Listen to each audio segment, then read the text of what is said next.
I told him flat out no. No matter what he did, I kept shooting him down. He was annoyed, but agreed he wouldn't do that. I agreed to let him stay, dumb of me, and he met up with the crew. A few more sessions went by and it was going pretty well. He had arrived at the Dwarven Kingdom. It was set up to be a murder mystery. That went well.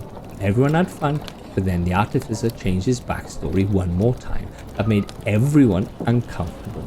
He was talking to the village elder, who he was very close to the queen. He was trying to comfort him about the loss of the queen.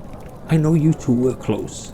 Yeah, I loved her ever since I saved her from being raped, and told her that I was only strong enough to protect her. Never once did he mention that word in his backstory. This came out of nowhere.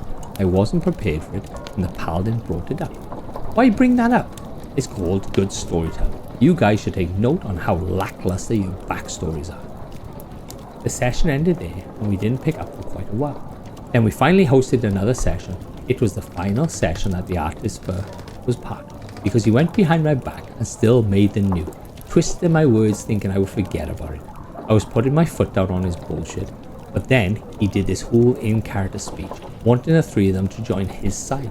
The warlock disagreed. He's searching for knowledge. This will end everything and he will rule over a death-filled world.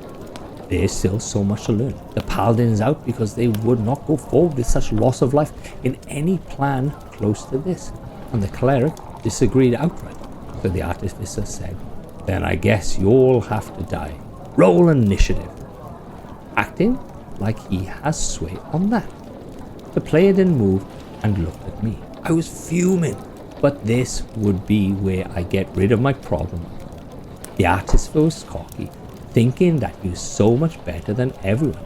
So I told them if they wished to fight, roll initiative. The fight was interesting. Artificer was clearly at an advantage with his roll stats, some armor he got, and lots of other things. But the three others were strong, and they had an ace up their sleeve. You see, they had accidentally stumbled on Poseidon in one of their sessions. They couldn't defeat him, so they had a decent plan and they stuffed him in the bag of holding. They kept the bag of holding, not daring to open it since they didn't want the risk of letting him out. So they just let it rip, and the god came bursting out of the bag of holding.